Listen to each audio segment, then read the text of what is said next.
talk to you about some of my work. There you go. And then you can ask some questions. How to be more interactive. Does that sound good? Yeah. I'd love to. All right, let's start with mine, and then hopefully Jimmy will come in, and then I'll swap it out. How about that? Is that cool? Okay. All right, cool. All right, can we go to the first page over here? So, sorry, for those of you who don't know, my name is Ayize Jama-Everett. I am the author of. Is that the only page? All right, well, snapper dappers. No, that's not the only page. Is it really? Yeah? Is that the only thing there? Okay, well, we'll stay there. Anyway, my name is Ayize Jama-Everett. I'm the author of 3 novels, Liminal People, The Liminal War, and Your Tree of Bones. And this is a page from the comic that I'm going to be doing with artist John Jennings called Box of Bones, which will be coming out later this year.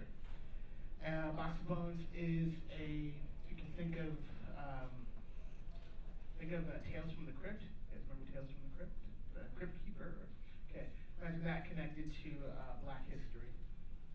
So when you think about some of the things that have happened in the history of African Americans and Afro-Caribbeans, the only appropriate title for some of those things is horror.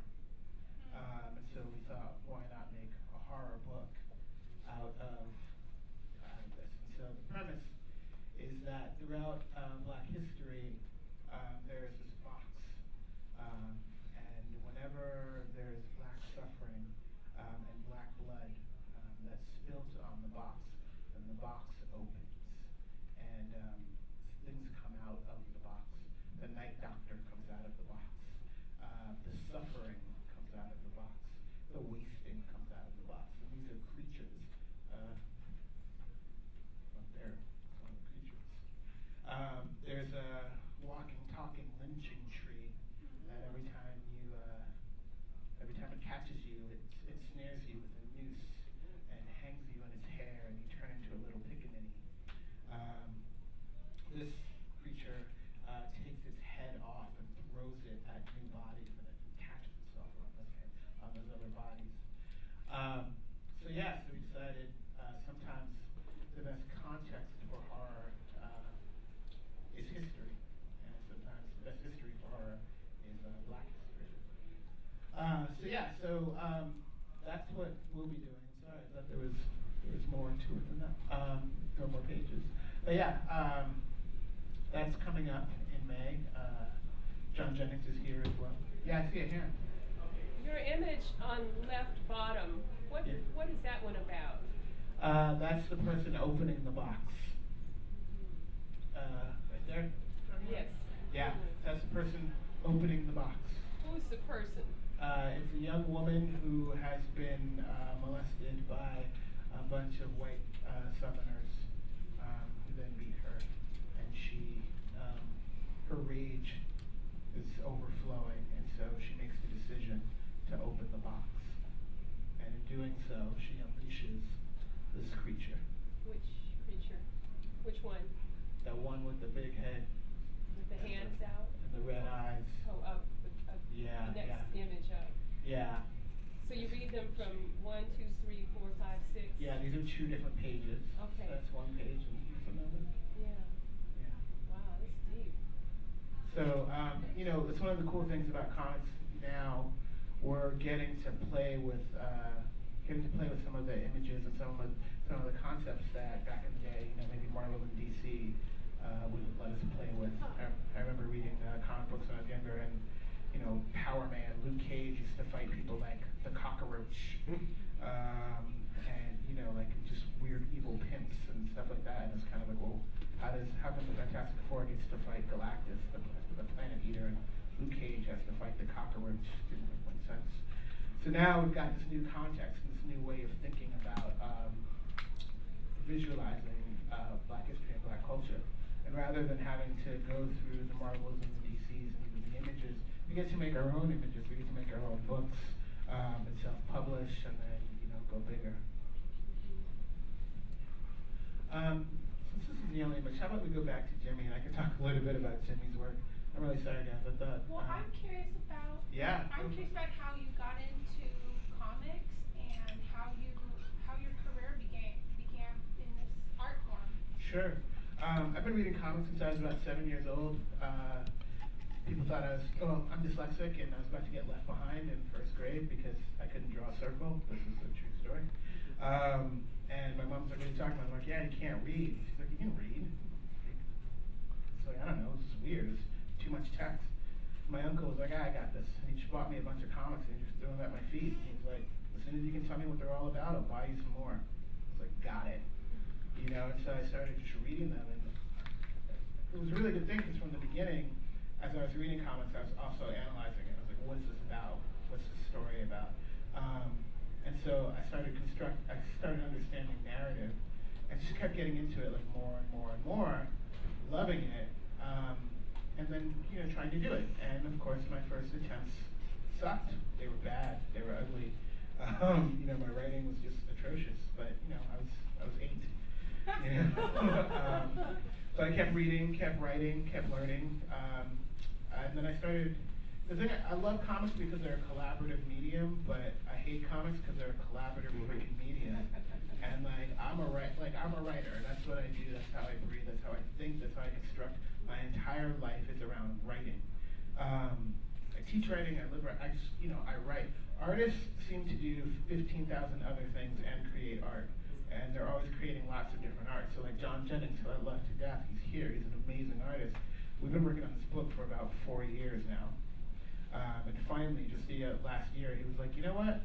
I think we should let other artists in on this as well. I was like, oh my God. So, you know, this book will get done, but in part it's because it's such a collaborative effort that it takes a lot of time. So that's how I'm sort of into the industry. With, you know, starting out loving comics and now having published three published novels, still waiting for my first graphic novel to come out. You know? Thank you. No worries. Yeah. Yeah, I'm excited that you're doing your work through horror. A lot of times we think of comic books and black people, a lot of times it's superheroes, you know, sci-fi stuff. And I love horror, so I'm really stoked to see that you're using something that a lot of times black artists don't really delve into that much. Yeah. And you're bringing something really creepy and scary. So I can give you some money right now when the book comes out. Don't say that too bad. Some people would take it. You know, I think what happens for a lot of people is they see comic books and they think comics equal a certain genre, right? Like comic book equals superhero, or comic book equals funny, or whatever. And that's not the case. The comic is a medium, right? Just like in a novel, you can have any kind of novel. You can have any kind of comic, right? Any kind of graphic novel. So the question is, what story do you want to tell? You know, like a bunch of, New Yorker type writers have discovered graphic novels recently. So there's all these weird memoirs about alcoholic parents in the suburbs in graphic novel format. And I'm like, well, everybody's like, oh, it's great, it's amazing. I'm like, no, it's not. It's the same story, just in graphic form. So whatever you want to do in comics, you can. It's just a question of how you want to construct it. And I saw a little hand up. Yes, what's up, man? What's your favorite comic? What's my favorite comic? Like what's like one comic or like my favorite character? What comic? One comic. Okay, there's one comic book I love. It's Daredevil. Yeah, Daredevil number 209. And it's a crazy thing because I'm gonna tell you what happened. You ready? Okay, so Daredevil, right? There's a big bad guy called the Kingpin, right? And he's like rich, right? And he's like powerful and he's super strong. And he finds out Daredevil's secret identity and he tells everybody. So he can't like have a secret anymore. And then he blows up Daredevil's house. And he does like all this bad stuff to Daredevil. And at the end of the comic, Daredevil stands up and he says 3 words. You know what he says? He says, never give up. And I just love that. He said, never give up. And so that's what I always remember. Like whenever, Daredevil 227, my bad. Yeah, because the other one it says, nice piece of work, too bad you signed it. Exactly. Yeah, you know what I'm talking about.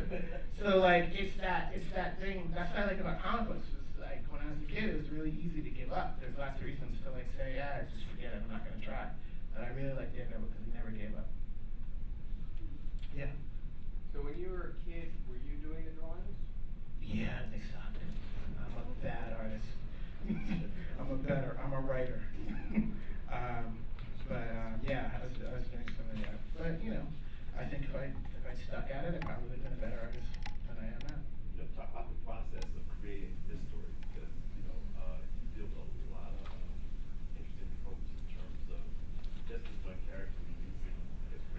Because of what has happened to her. Mhm. I mean, how did you create this whole process in which you said, hey, I'm going to actually address some issues that, you know, too many folks would rather not have brought to the forefront? That's pretty much it right there. Like, there was, you guys see that movie, Let the Fire Burn? It's this documentary about the city of Philadelphia dropping a bomb on the MOVE organization. They literally dropped a bomb on American citizens, right? And I was sitting there just being like, that's some horrific stuff, right? And then, of course, really the history of, you know, slavery in the U.S. I'm like, that's some horrific stuff. And you guys read that book, The Immortal Life of Henrietta Lacks? Mm-hmm. And there's this part about night doctors, about people doing experiments on black people, like in the middle of the South, not compensating, not even just telling them what's going on, you know, just outcropping with Tuskegee experiments. And you're like, oh, that's some horrible stuff. And I'm like, okay, there's so much horror in Black history. You can trace it, you know. And you know, John gave me like sort of the outline of like, he's like, yeah, there's this box, and there's these things that come out of the box, and they get people.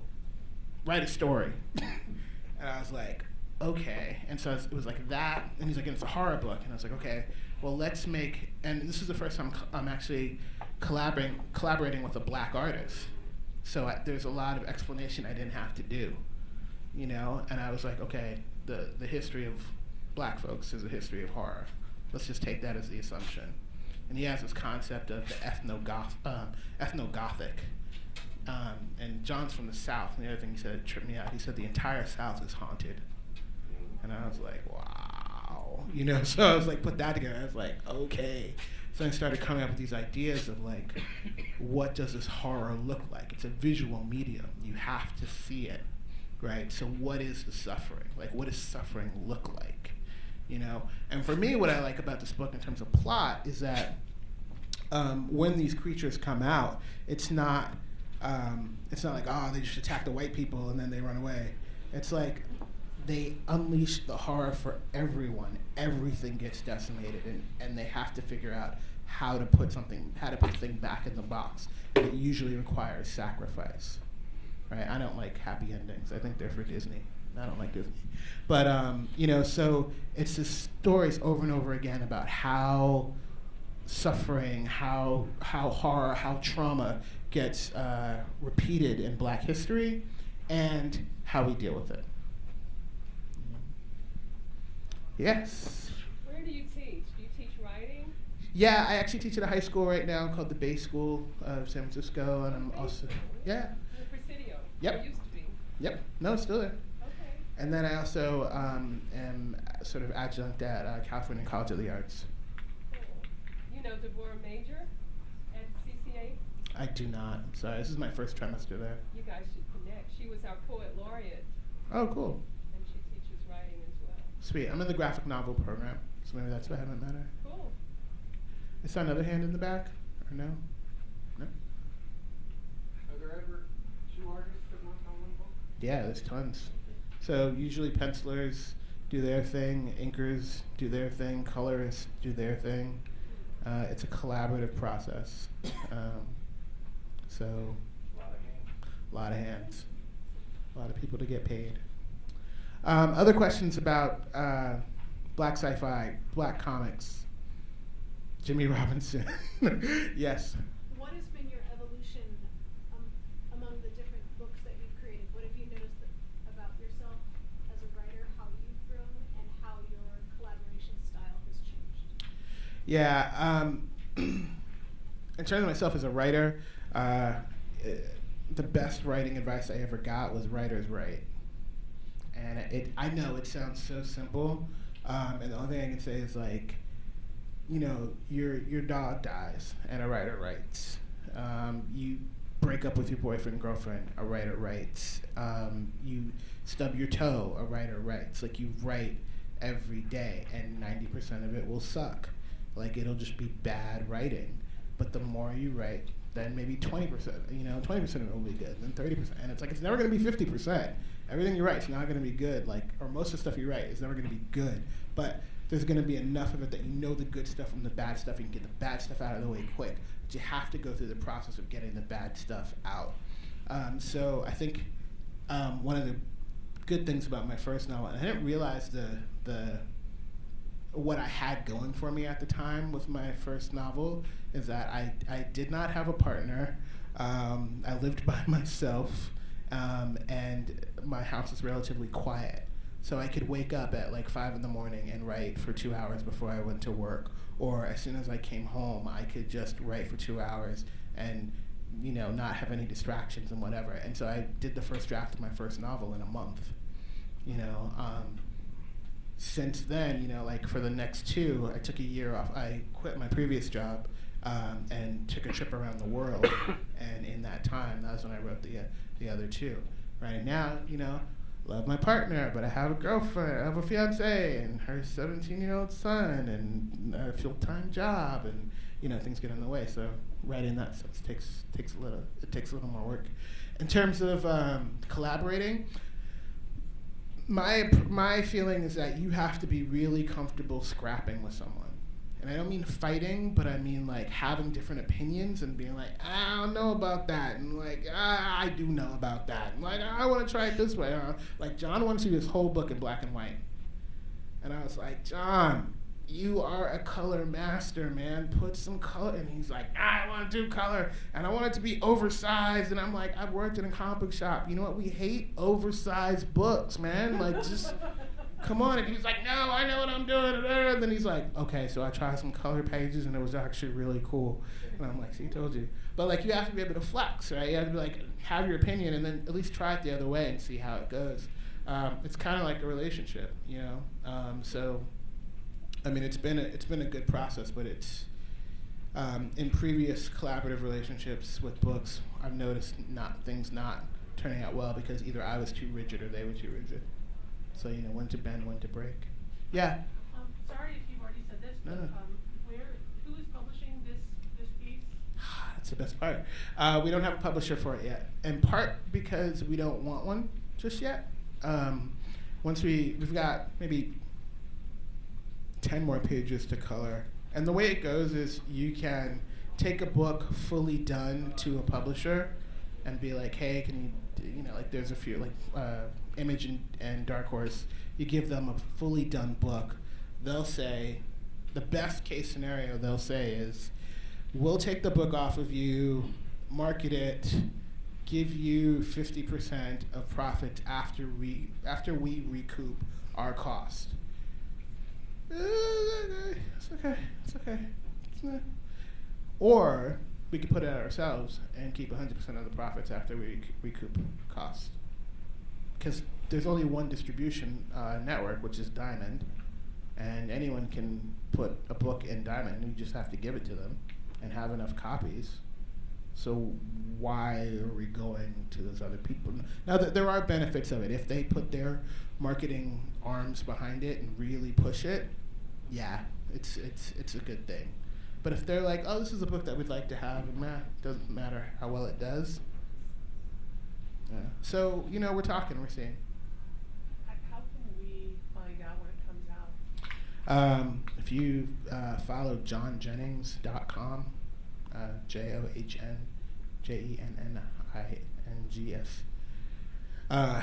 Trust me, John will put it up there. Yes.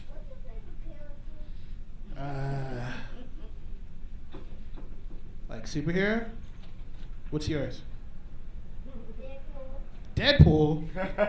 Too young for Deadpool. I don't know. I probably go back to Daredevil. I just really like Daredevil. Have you read a Daredevil comic?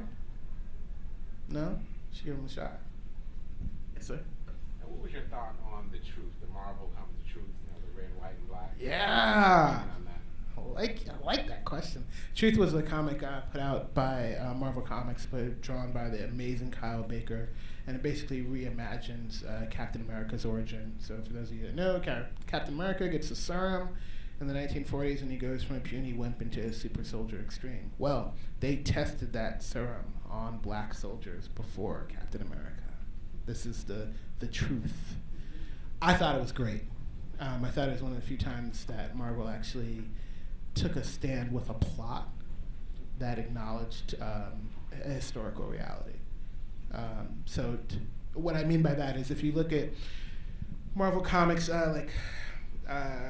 Nick Fury, Agent of S.H.I.E.L.D., a classic war comic from Marvel Comics set in World War II. They have an integrated platoon where there were no integrated platoons in World War II. Right? So it's just mythologizing as though everything is like this 60s norm, back in the 40s.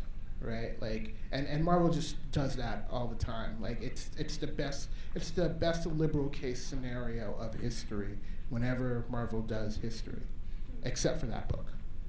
And I thought the research and the writing and the art on that book was absolutely amazing.